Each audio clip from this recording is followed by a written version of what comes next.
Paulo, o discipulador de vidas. O que podemos aprender com a vida do apóstolo dos gentios e aplicarmos os princípios de pregação, acompanhamento e discipulado da vida de uma igreja e também de líderes formando líderes. Estas questões e muitas outras você vai aprender hoje comigo no Escola Biblicast. Vamos lá? Olá, seja muito bem-vindo ao Escola Biblicast. Quem vos fala é o professor Roberto Penha, faço parte da Igreja Evangélica Assembleia de Deus do Estado do Rio Grande do Norte, liderada pelo pastor Martim Alves da Silva. Convido você para participar hoje da lição bíblica número 8, das lições bíblicas adulto da CPAD, que tem como título Paulo, o discipulador de vidas. Convido também você a participar neste sábado, às 21 horas, no chat de voz, no Telegram, em que teremos a participação de um pastor que tem uma experiência imensa na pregação da palavra, inclusive com experiência de pregação no sertão, em regiões muito, vamos dizer, complicadas para o ensino, inclusive para o discipulado das pessoas. Então, se você quiser também ter esse tipo de conteúdo, você acompanha conosco no Telegram, o link vai constar na descrição do vídeo, como também o slide aqui apresentado, ele também está disponível no link também no Telegram. Então, se você quiser ter acesso a esse conteúdo, link na descrição e aproveite. Vamos lá? Nesta aula, quero abordar com você aqui o seguinte texto áureo. E Paulo, tendo escolhido a Silas, partiu encomendado pelos irmãos à graça de Deus, e passou pela Síria e Cilícia, confirmando as igrejas, conforme Atos capítulo 15, versículos 40 e 41. A verdade prática diz o seguinte: o discipulado cristão forma discípulos de Cristo, para que o imitem de forma que Deus seja glorificado na sociedade. A leitura diária é uma série de textos bíblicos que recomendo fortemente que você faça o uso destes em seu estudo bíblico. Nosso texto bíblico base se encontra em Atos, capítulo 2, do versículo 42 ao 47. E também no mesmo livro, capítulo 20, do versículo 1 ao 4. A introdução diz o seguinte: objetivo geral, revelar a missão integral da igreja no discipulado, pregar e ensinar. Objetivos específicos: relacionar o apóstolo Paulo com o discipulado bíblico, salientar a integralidade da missão no discipulado, pregar e ensinar. Ponderar o discipulado com pessoas de outras culturas. Inclusive, esse é um dos pontos mais interessantes que eu julgo aqui nesta aula. No tópico 1 da nossa lição bíblica, que tem como título Paulo e o discipulado bíblico, no subitem 1, que fala sobre o discipulado bíblico, o princípio do discipulado na igreja primitiva baseava-se na ordem da grande comissão que Jesus deu aos discípulos, por ocasião do seu aparecimento e despedida. Mateus capítulo 28, do versículo 19 e 20, em que há uma ênfase no discipulado, na formação de discípulos. Ou seja, discípulos formados por Jesus estavam na incumbência de continuar a mensagem sendo propagada, a mensagem sendo pregada, sim, pregação e ensino, pregação e discipulado, são coisas indissociáveis, não tem como separar. Quem resolve separar provavelmente vai ter seríssimos problemas, pois uma boa pregação, ela ensina. E todo ensino, de alguma medida, é também uma pregação. Então, não tem como desassociar esses elementos. É muito complicado quando alguém vai por esse caminho. É inclusive interessante ver a nuance do texto bíblico, tanto de Mateus como de Marcos, quanto ao ide de Jesus. Um dá ênfase na ideia de evangelismo, de missões, e um outro fala de discipulado. Mas não seria a mesma coisa? A gente tem que entender um pouco desse contexto. A mensagem que se quer passar não é apenas a pregação, é a pregação e formação de novos crentes, crentes fundamentados na palavra, crentes fundamentados no Evangelho de Cristo. O subitem 2, Paulo, o discipulador. E aí a gente pega o gancho que fica do tópico 1, que fala sobre o ide de Jesus, a intenção dele que mais pessoas conheçam o Evangelho, e Paulo, ele é alcançado por este evangelho e ele também tem na incumbência a obrigação, na visão dele inclusive, que ele tem que trazer essa mensagem para mais pessoas. Mais pessoas carecem da mensagem da salvação.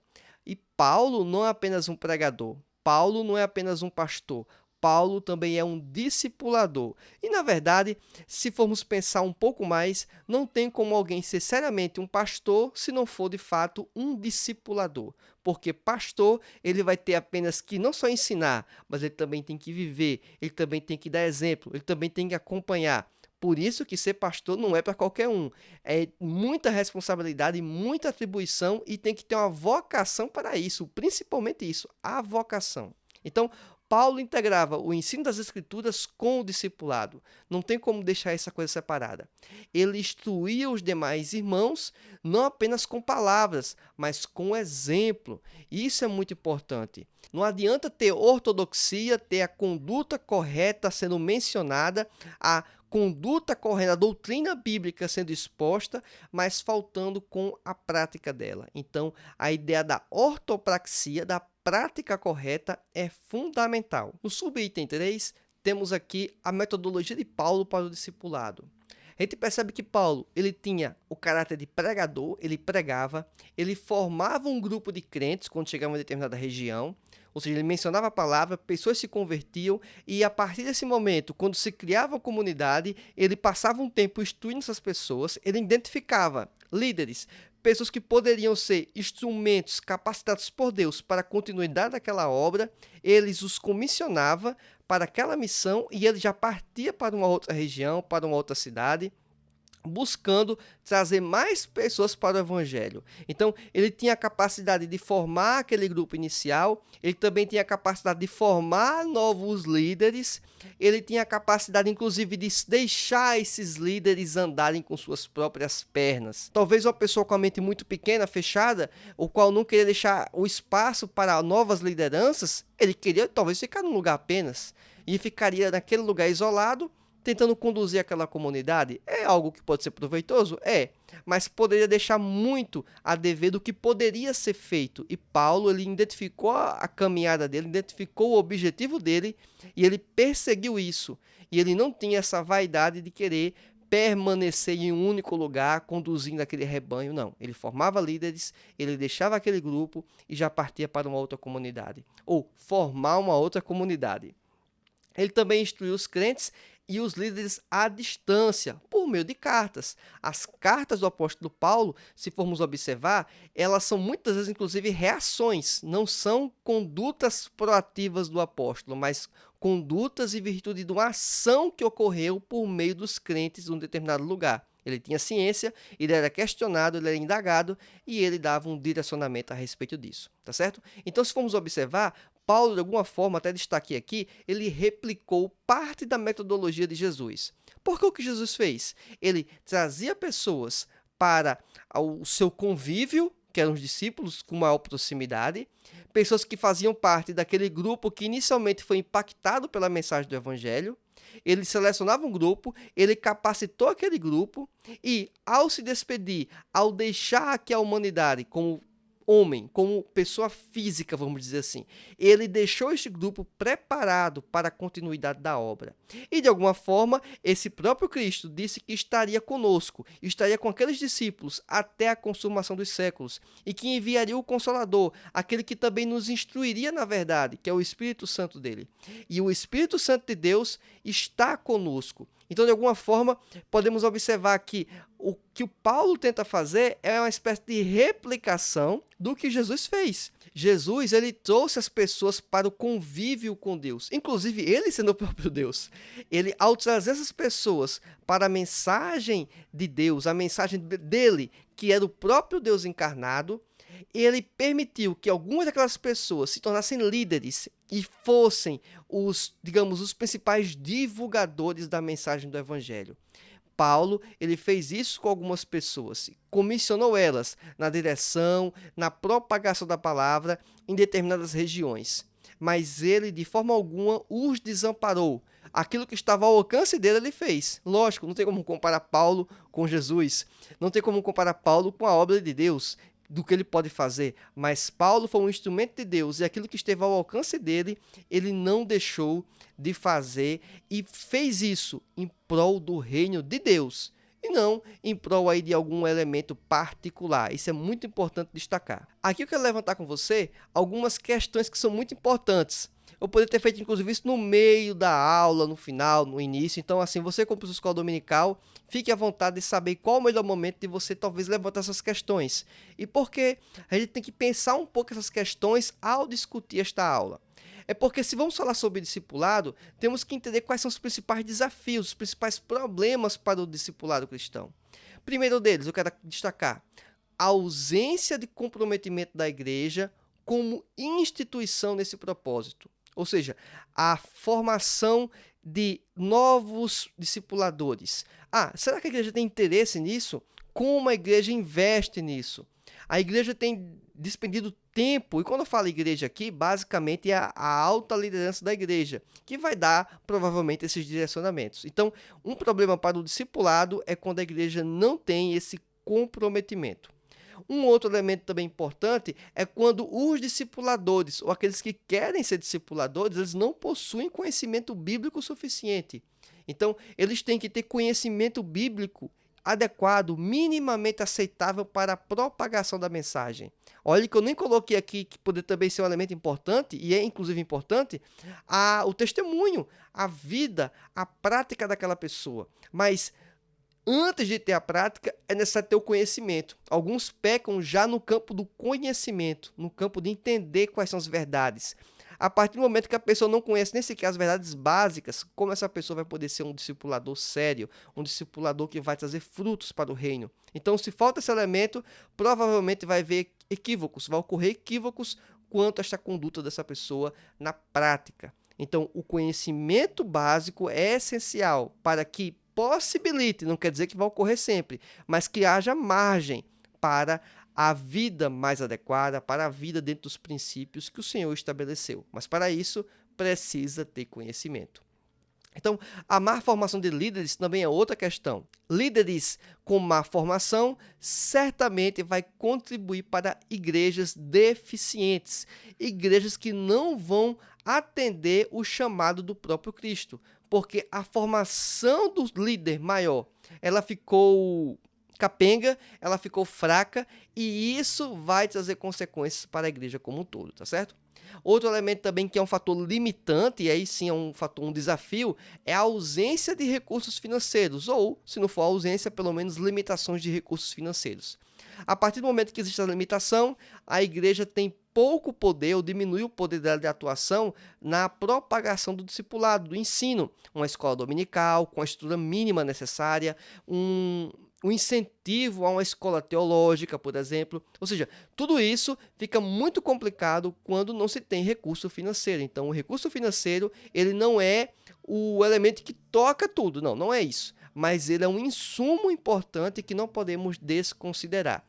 O quanto poderíamos fazer em prol do discipulado se tivesse mais recursos financeiros? Isso é um ponto importante.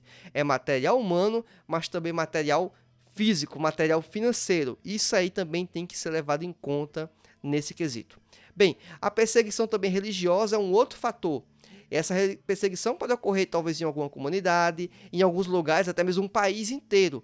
Tem perseguição ao evangelho, perseguição à pregação da palavra e, consequentemente, ao discipulado. Se nem sequer pode falar de Jesus, se nem sequer pode andar com a Bíblia no braço, quanto mais ter um ensino sistemático das Escrituras Sagradas. Então, isso é um problema muito sério também. Outro elemento também que tem ultimamente tirado o foco de igrejas é o apego a conteúdos ou áreas que até são importantes, são, mas não pode se comparar com a mensagem genuína do Evangelho e na formação de novos discípulos, que é o quê? A busca de falar sobre elementos emocionais, caráter financeiro, prosperidade financeira, tudo isso atrapalha a propagação do Evangelho. No tópico 2, em toda a nossa lição bíblica, temos a pregação como ponto de partida. E esse item do tópico 2, que tem como tema geral o discipulado e a missão de pregar e ensinar, podemos considerar assim: pregar o evangelho é o meio que o Espírito Santo leva pessoas à salvação. É preciso pregá-lo com seriedade, intensidade e ousadia. A Igreja de Cristo se expandiu assim. Isso é muito importante mencionar, porque a pregação com ousadia, com engajamento, isso foi o que trouxe grande parte da expansão do evangelho. É lógico que a obra é de Deus, mas ela depende e ele precisa. Por que ele precisa? Porque ele escolheu. Olha só, ele não precisa, mas ele escolheu precisar contar conosco para a propagação da palavra. Então, considere-se você sim um discipulador. Pode talvez não ter aquela mega formação, pode não ter uma formação esplêndida, mas todo crente, de acordo com Mateus, qual já utilizamos como referência nessa aula, Mateus capítulo 28, versículos 19 e 20, em que trata que nós devemos fazer discípulos. Então, isso se aplica não só para aqueles discípulos naquele período da história. E nós, como pentecostais, especialmente, acreditamos sim que essa mensagem é para todos os crentes, ou seja, um crente que chegou a Cristo, ele já está de alguma forma incumbido de ser um discipulador. Lógico, alguns têm o dom, alguns são chamados para isto, mas isso não desobriga os demais, de alguma forma, de alguma maneira, caminhar nesse sentido. Nem que aconteça apenas em sua residência, por exemplo, o que é, inclusive, muito relevante. O subitem 2 fala sobre o ensino, fazer discípulos, entre parênteses, que é exatamente o mandamento, vamos dizer assim, bíblico a respeito. O discipulado começa quando pessoas aceitam a Jesus como Salvador de suas vidas. Logo, a conversão a Cristo é a semente da igreja. Quando cuidada pelos discipuladores, essa semente germina e dá frutos. Ou seja, para que haja frutos para a sociedade, para que haja frutos para a igreja, para que haja frutos para o reino, é necessário o adequado ensino bíblico, o discipulado. Não podemos negligenciar isso. Não adianta a pessoa conhecer a Cristo, saber que vai morar no céu, mas ela não saber quais são os elementos práticos da fé, as condutas corretas ou esperadas de um crente. Como é que ela vai saber disso? Lendo e analisando as Escrituras, compreendendo a verdade do Evangelho e aplicando a verdade em sua vida. É assim que devemos caminhar. Então, a partir desse elemento, o subitem 3 fala sobre pregação e ensino. E eu quero dar uma ênfase aqui a você, mais uma vez, e mencionar: pregação e ensino são inseparáveis. Inseparáveis. Toda pregação é um ensino. Todo ensino, de alguma forma, utiliza-se do arcabouço de uma pregação. Então, dizer que é uma caixinha ou outra, isso é uma falta de, na minha percepção, conhecimento. É bem verdade que muita gente até separa isso e, na prática, você vê que essa pessoa não separa. Ela, quando está pregando, ela está ensinando. Mas essa percepção que ensino é apenas escola dominical, aí, na minha concepção, é pura balela, certo? Pouco importa também se ensino é no culto de doutrina, no culto da palavra, depende de como chama em sua região, em sua igreja. Não, ensino deve ser feito toda a pregação. Ensino deve ser em todo culto. De alguma forma, tem que ter ensino. Vai haver ensino. Agora, a qualidade desse ensino, a magnitude, a profundidade, aí são outras questões, mas ensino tem que ter, até porque a pregação, de alguma forma, tem que ser um ensino invariavelmente. Então, essa separação, na minha concepção, ela é muito equivocada, errônea. No tópico 3, nossa lição, temos o discipulado com pessoas de outras culturas. E não tem como não falar sobre discipulado hoje, no nosso contexto global, em que as igrejas trabalham, inclusive, com obras transculturais, na obra missionária, e que também envolve o discipulado. Não tem como não falar sobre elemento cultural. Não tem como falar, talvez, no nosso próprio Brasil, o elemento cultural. Pessoas que vão da região, da capital de uma cidade e vão para o interior, para um sertão, e vão enfrentar outras culturas dentro do mesmo estado. Isso é importante mencionar. A gente está nem falando de uma outra região, que também tem isso é latente, mas culturas às vezes distintas dentro do próprio estado. A visão de uma pessoa que mora num grande centro urbano é muitas vezes contaminada por alguns elementos que são diferentes da contaminação ou da influência que pessoas do campo, por exemplo, sofrem ou tiveram acesso. Então, isso formata perfis de pessoas diferentes. Então, como deve ser o discipulado nesse ambiente? Como deve ser o discipulado no ambiente, por exemplo, do sertão? Questões como essa, inclusive, vamos tratar no chat de voz no Telegram. E fica o convite mais uma vez, link na descrição, todo sábado às 21 horas, e vamos tratar dessa questão com um pastor que tem vivência nesse aspecto, certo? Vai ser uma pessoa que tem vivência, experiência experimentado isso. Bem, a pregação para os seus irmãos, esse é um ponto muito importante que tem a ver com cultura. É muito mais fácil em tese, ou pelo menos se espera, né, falar num ambiente que você está mais acostumado. Isso aconteceu com os discípulos, isso aconteceu com o próprio Paulo. A pregação inicial foi para os próprios judeus. A barreira que tinha entre eles, principalmente, era a religião, digamos, natural dos judeus, que era o judaísmo, lógico, e essa visão da religião natural, ou que era o ambiente deles, e aquelas pessoas não acreditaram em Cristo como Messias, virou uma barreira. Então, mas aquele ambiente inicial foi o ambiente propício para a pregação, inclusive utilizando-se do conhecimento prévio deles, que seria uma espécie de pré-evangelismo, lógico, e também das próprias sinagogas, o ambiente religioso que eles se reuniam para ouvir a mensagem, que Paulo, inclusive, com muita sabedoria, as utilizou em seu ministério. Além disso, no subitem 2, a expansão para os gentios. Aí entra um espaço importante na história da igreja. Em Atos tem os registros do comissionamento para esta grande e importante obra, feita por Paulo e outras pessoas mais. E a mensagem estava sendo pregada ao mesmo tempo, na Judéia, na Samaria e até os confins da terra, em outras nações. E Paulo fez parte disso. Então, não tem como também não falar sobre o aspecto do discipulado e pensar que o discipulado deve ser feito na minha cidade, na minha igreja, mas também fora deste ambiente, alcançar o maior número de pessoas ao mesmo tempo. Não é atender apenas a minha localidade e depois pensar em outra. Não, atender a minha localidade e atender as outras localidades também. No subitem 3, temos o discipulado numa cultura diferente. E aí, o apóstolo Paulo ele nos mostra que o discipulado é o melhor método para ensinar o evangelho a pessoas que vêm de culturas diferentes, religiões diversas e costumes, na maioria das vezes, incompatíveis com o evangelho. Quando fala religião, não tem nem como ser compatível, né? Mas alguns costumes eles podem ser muito equivocados e o evangelho vai combater estes costumes, ou seja, vai trazer mudança naquela cultura. O que algumas pessoas acham que isso é um problema. A cultura, ela tem que ser respeitada, na minha opinião, sim. Enquanto não bater de frente com o evangelho. Enquanto não conflitar. Conflitou, o evangelho se estabelece. Isso é óbvio. Mas muita gente caminha no sentido que não se respeita a cultura. Isso é um problema. Então, quer impor um aspecto, vamos dizer, mais ocidental, ou vamos pensar assim um pouco caixinha, um modelo assembleano que deve ser o crente. E o modelo assembleano é um dos modelos. E quem disse que o modelo assembleano é o melhor?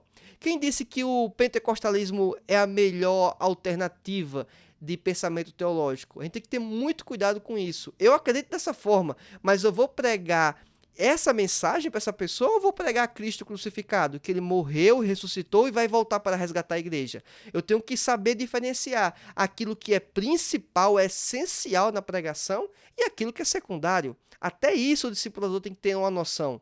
Um discipulador não é para gastar tempo falando sobre usos e costumes. Usos e costumes particulares de uma denominação que, quando vamos ver amparo bíblico, inclusive, não faz sentido. Perceba? Tem que ter pudor? Tem. Tem que ter modéstia? Tem que ter. Tem que saber se vestir? Tem. Mas o evangelho já fala disso. Não precisa colocar regrinhas de bolso em específico, né? Então, assim, vira alguns problemas dentro do ambiente de discipulado, porque há uma má formação dos discipuladores. Discipuladores que pregam uma igreja, discipuladores que não pregam a Cristo. Esse é um problema. Os discipuladores devem pregar a Cristo e, obviamente, eles vão se identificar com alguma igreja e fazer parte de alguma igreja, mas esse é o ambiente essencial. A mensagem não é de uma igreja, a mensagem é de Cristo. E quem prega isto? A igreja. Inclusive a igreja institucional, a igreja organizada, que tem uma liderança, uma igreja que tem pessoas que apoiam financeiramente. Isso tudo é uma igreja. Então a gente tem que ter muito bem isso em nossa mente. Outra questão também é que devemos saber quem vamos evangelizar, compreender as características de cada pessoa e grupo, pois o discipulado deve ser estruturado para que este ou aquele grupo tenha acesso à mensagem do Evangelho. Isso é fundamental. Eu não posso negligenciar a mensagem, mas eu posso ver as formas de comunicar esta mensagem. Eu posso ver as metodologias aplicadas para o ensino, para o discipulado. Se formos pensar até mesmo dentro do ambiente da igreja, com a série de pessoas já crentes que estão caminhando, como é o discipulado desta igreja? Eu não tenho que comunicar de forma diferente para um jovem do que para um adulto? Eu não tenho que comunicar de forma diferente de uma criança para um adolescente? De uma criança para um adulto? São formas de ensinar diferente, são formas de discipular distintas. Essas maneiras distintas de ensino não quer dizer que a mensagem está equivocada ou que a mensagem foi adulterada. Não, a mensagem é para ser inclusive a mesma, só que o formato, o mecanismo, as metodologias empregadas, elas devem ser formatadas e pensadas para cada grupo. Dentro da minha igreja, dentro da minha região, dentro da minha cidade, estado e país. E levando em conta as outras culturas, os outros povos, as outras comunidades e elementos que podem ser, digamos, mantidos em outros ambientes e elementos que devem ser reconsiderados porque afrontam a verdade e a essência do Evangelho. Dadas essas informações, não tem mais o que dizer a não ser fecharmos aqui alguns elementos que eu julgo essenciais. Se você achar que tem mais algum ponto pertinente, deixe os comentários para que possamos considerar e observar e outras pessoas também posteriormente. Bem, a conclusão podemos chegar ao seguinte: a missão da igreja é pregar e ensinar. Não é só pregar e não é só ensinar, é pregar e ensinar. O discipulado compreende a missão de pregar o evangelho e ensiná-lo com caráter formativo. O discipulado é custoso e difícil, mas deve ser praticado. Não podemos negligenciar ele. Nem todo crente é um discipulador nato. Olha só, nem todo crente é um discipulador nato. Mas devemos sim inspirar outras pessoas no caminho do Senhor. De alguma maneira, todos nós somos discipuladores. Mas um discipulador nato, vocacionado, aquilo ali pode ser muitas das vezes um desdobramento, uma evidência de um dom que Deus tem dado àquela pessoa, uma vocação específica. Mas isso não quer dizer que os demais crentes, aqueles que não possuem esse chamado, eles não sejam discipuladores. Você, pai de família, mãe de família, você tem filhos, você é um discipulador. Você é um discipulador em sua casa, instruindo o caminho em que seus filhos devem andar. Perceba que quem vai alcançar essas pessoas vai ser Cristo, lógico, mas ele vai usar de instrumentos, de pessoas para isto.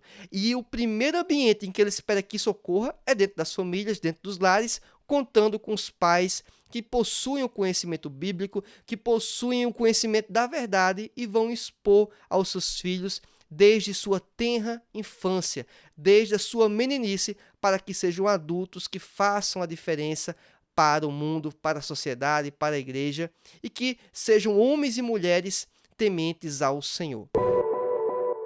Espero que esse conteúdo tenha sido útil para você. Se você assim o achou, peço que você se inscreva no canal, ative o sininho com as notificações, a opção todas as notificações, além de dar o like, obviamente, neste vídeo. Também recomendo que você acompanhe o Escola Biblicast nos agregadores de podcast. Estamos em todos eles. Aguardo você na nossa próxima aula. Que Deus te abençoe. Fique na paz do Senhor. Tchau!